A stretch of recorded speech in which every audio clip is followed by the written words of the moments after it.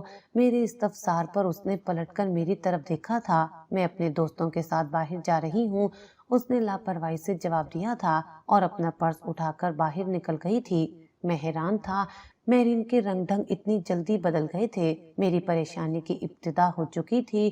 مہرین مجھے اذیت پہنچانے کا کوئی بھی موقع ہاتھ سے نہیں جانے دیتی تھی۔ اسی شام اس نے مجھے اپنی دوستوں کے ساتھ پارٹی کا لطف اٹھاتے تصویریں دکھائی تھیں۔ سلیم بھی وہاں موجود تھا۔ وہ سلیم کے قریب بیٹھی تھی۔ میں سمجھنے سے قاصر تھا کہ اس میں یہ اتنی بڑی تبدیلی کیسے آ گئی تھی۔ وہ اپنی مرضی سے گھر سے باہر نکل جاتی اور اپنی مرضی سے گھر میں داخل ہوتی تھی۔ اماں بھی اس کے تیور دیکھ کر حیران تھی۔ ایک شام مجھے دفتر سے گھر آنے میں کچھ دیر ہو گئی تھی۔ میں جب گھر میں داخل ہوا تو سلیم کو دروازے پر کھڑا دیکھ کر حیران رہ گیا تھا۔ وہ واپسی کے لیے نکل رہا تھا۔ میرے غصے کی انتہا بلندیوں پر تھی۔ میں مہرین کو بازوؤں سے پکڑ کر تقریباً کھینچتا ہوا اندر لایا تھا۔ مجھے دوبارہ یہ شخص اپنے گھر کے آس پاس بھی دکھائی نہ دے۔ میری اونچی آواز سن کر اماں بھی باہر آ گئی تھی۔ وہ حیران پریشان مجھے مہرین پر چیختے چلاتے دیکھ رہی تھی، جبکہ مہرین بڑی سرد مہری سے مجھے دیکھ رہی تھی۔ تم سلیم کے آنے پہ اسے کیوں ڈانٹ رہے ہو؟ اماں حیران تھی۔ وہ تو تمہارا بھی دوست ہے۔ دوست ہے نہیں، دوست تھا، اب دشمن ہے وہ میرا، اور میں اسے اپنے گھر دیکھنا بھی نہیں چاہتا۔ میں نے بڑے واضح انداز میں اپنی بات سمجھائی تھی۔ مگر کیوں؟ اماں میرے جواب کی منتظر تھی۔ میں چپ چاپ اپنے کمرے کی طرف بڑھ گیا تھا۔ میرے شب و روز بڑی اذیت میں گزر رہے تھے۔ ایک دن مہرین کی طبیعت اچانک ہی خراب ہو گئی تھی۔ مہرین تو مجھ سے پہلے ہی کھچی کھچی رہتی تھی، لیکن اس دن کے بعد سے میں بھی اس سے ناراض تھا۔ مگر اس کی خراب طبیعت کو دیکھ کر میں بے حد پریشان ہو گیا تھا۔ میں اسے لے کر فوراً ہی اسپتال کے لیے نکل گیا تھا۔ ڈاکٹر نے بتایا تھا کہ مہرین ماں بننے والی تھی۔ میری خوشی کی کوئی انتہا نہیں تھی۔ میں نے مسکرا کر مہرین کی طرف دیکھا تھا، مگر اس کے چہرے پر ہوائیاں اڑ رہی تھیں۔ وہ ماں بننے کی خبر سن کر بے حد پریشان تھی۔ ڈاکٹر نے ڈھیروں نصیحتیں کر کے کچھ طاقت کی دوائیاں لکھ دی تھیں۔ میں رستے سے ہی دوائیاں لیتا گھر آیا تھا۔ مہرین آتے ہی اپنا سامان سمیٹنے میں لگ گئی تھی۔ میں اسے سامان سمیٹتا دیکھ کر حیران تھا۔ یہ کیا کر رہی ہو؟ میں نے اس کا ہاتھ پکڑ کر اسے روکا تھا۔ میرا پہلے ہی ایک بچہ، وہ جلدی سے بولی، تو میرے سر پر بم پھٹا تھا۔ میں آنکھیں پھاڑے حیرت سے مہرین کو دیکھ رہا تھا۔ وہ صوفے پر بیٹھی ہواؤں میں گھور رہی تھی۔ اماں ابا سامنے بیٹھے اس کے بولنے کا انتظار کر رہے تھے۔ اس نے میرے سامنے اعتراف کیا ہے کہ اس کا ایک بچہ ہے۔ میں نے ہکلاتے ہوئے بمشکل ابو کے سامنے اس کے الفاظ دہرائے تھے۔ ابو نے مہرین کو دیکھتے ہوئے پیار سے پوچھا تھا کہ بیٹی کیا بات ہے، کھل کر ہمیں ساری بات بتاؤ۔ شہباز ٹھیک کہہ رہے ہیں، میرا ایک بچہ ہے، وہ بڑے سکون سے بولی تھی۔ وہاں موجود سب لوگوں کو سانپ سونگھ گیا تھا۔ وہ دراصل میرا نہیں، میری بہن بینش کا بچہ ہے، اس نے میرے سر پر دوسرا بم پھوڑا تھا۔ بینش کا نام سن کر میں چونک گیا تھا۔ میں بینش کو بھولا نہیں تھا، میں نے اسے زندگی سے تو نکال دیا تھا مگر اپنے دماغ سے کبھی نہیں نکال پایا تھا۔ مجھے یہ ڈر لگا رہتا تھا کہ بینش کہیں سے نکل کر میرے سامنے آ جائے گی، وہ مجھے بلیک میل کر سکتی تھی۔ میں کافی وقت اس خوف میں مبتلا رہا تھا کہ اگر اس نے اماں ابو کو یہ بات بتا دی تو مجھے کتنی شرمندگی اٹھانی پڑے گی، مگر وہ اس دن کے بعد نہ تو کبھی میرے سامنے آئی تھی، نہ اس نے مجھ سے کسی قسم کا کوئی رابطہ کرنے کی کوشش کی تھی۔ میں نے پریشانی کے عالم میں مہرین کی طرف دیکھا تھا، وہ گویا ہوئی تھی۔ ہم 5 بہنیں تھیں۔ ابا کے دوست کے گھر شادی کے بعد بہت سالوں تک اولاد نہ ہوئی تھی۔ میں پیدا ہوئی تو ابا کے دوست نے میرے ابا کے سامنے ہاتھ جوڑ دیے تھے، وہ مجھے اپنی بیٹی بنانے کے لیے ابا سے مانگ رہے تھے۔ ابا نے مجھے اپنے دوست کی بیگم کی گود میں ڈال دیا تھا۔ میں اپنے نئے گھر میں پلنے بڑھنے لگی تھی، مگر میں اپنی بہنوں سے ملنے جاتی رہتی تھی۔ بینش کی مجھ سے بہت دوستی تھی کیونکہ وہ مجھ سے 1.5 سال ہی بڑی تھی۔ باقی سب بہنوں کی شادی ہو چکی تھی۔ بینش بہت پر اعتماد اور خوبصورت تھی۔ میں چونکہ اپنے گھر میں اکیلی ہوتی تھی لہٰذا میں اکثر بینش کے پاس چلی جایا کرتی تھی۔ میں نے بینش سے کافی کچھ سیکھا تھا۔ ہم بڑے ہوئے تو اسے ایک لڑکے سے محبت ہو گئی تھی، مگر وہ لڑکا مہرین کچھ پل کو چپ ہوئی تو میں نے کن اکھیوں سے اس کی طرف دیکھا تھا۔ اس کی نظریں مجھ پر ہی جمی تھیں۔ وہ لڑکا بینش کے ساتھ شاید وقت گزاری کر رہا تھا۔ اس نے بینش کو دھوکہ دیا تھا۔ بینش کہا کرتی تھی کہ اسے محبت نہیں عشق ہو چکا تھا، تبھی اس نے اس لڑکے کو ہر حد پار کرنے کی اجازت دے دی تھی۔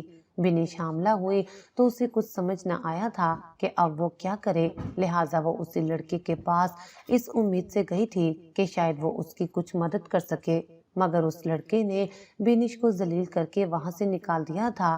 وہ بینش سے بیزاری کا اظہار کر رہا تھا۔ بینش یہ سب برداشت نہ کر سکی تھی۔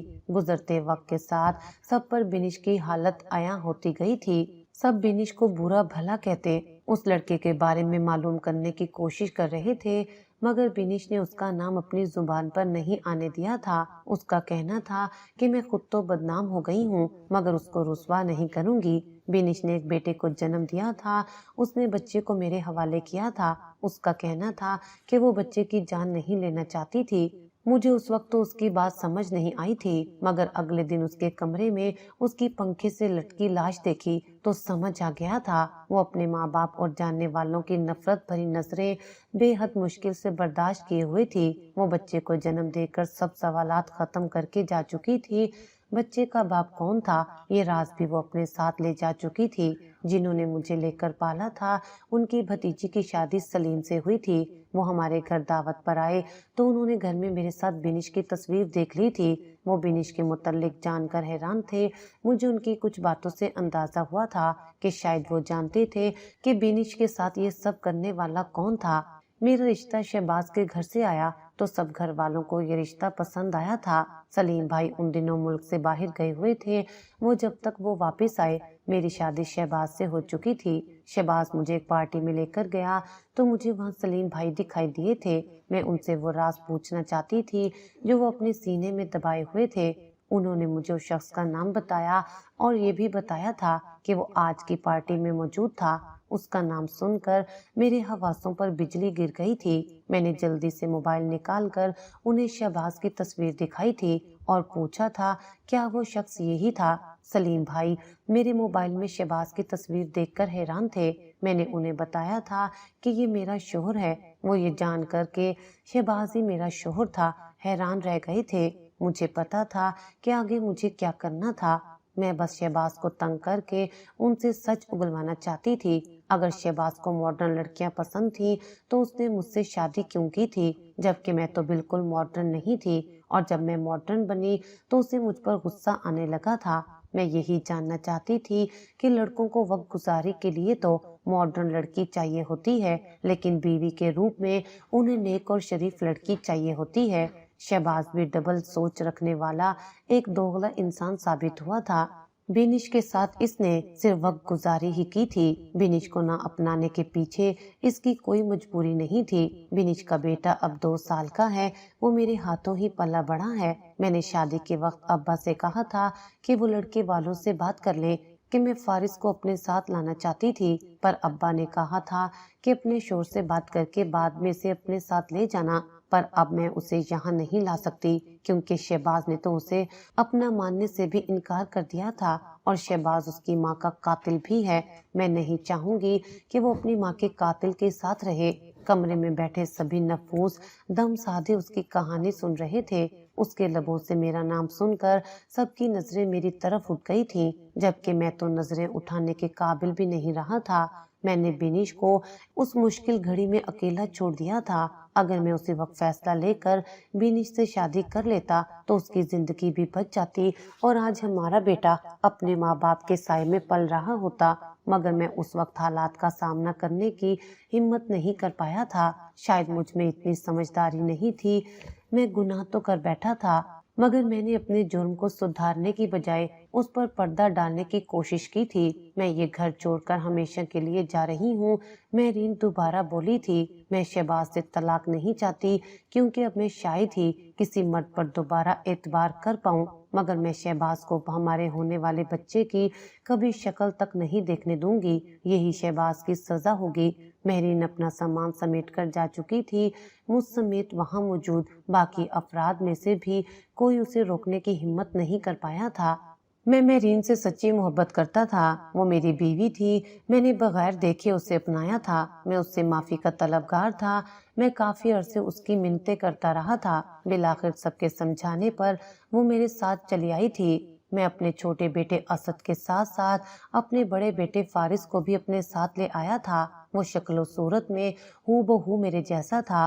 میری کوشش تھی کہ وہ حرکتوں میں میرے جیسا نہ ہو۔ میں اپنے دونوں بیٹوں کو ایک جیسا پیار دیا کرتا تھا۔ میں اس معاملے میں خود کو خوش نصیب سمجھتا تھا کہ مجھے مہرین جیسی بیوی ملی تھی، کیونکہ وہ فارس کو بھی اتنا ہی پیار کرتی تھی جتنا اسد کو۔ میں نے خود کو کافی بدل لیا تھا۔ میں اللہ کی عبادت میں مشغول ہو کر اس سے بھی معافی کا طلبگار تھا۔ میں اپنے بیٹوں کی بہت اچھی تربیت کرنا چاہتا تھا تاکہ وہ کسی قسم کے غلط کام میں نہ پڑ سکیں۔ مہرین نے ابھی تک مجھے معاف تو نہیں کیا تھا، مگر مجھے پوری امید تھی کہ مزید وقت گزرنے کے ساتھ وہ بھی میری طرف سے اپنا دل صاف کر لے گی۔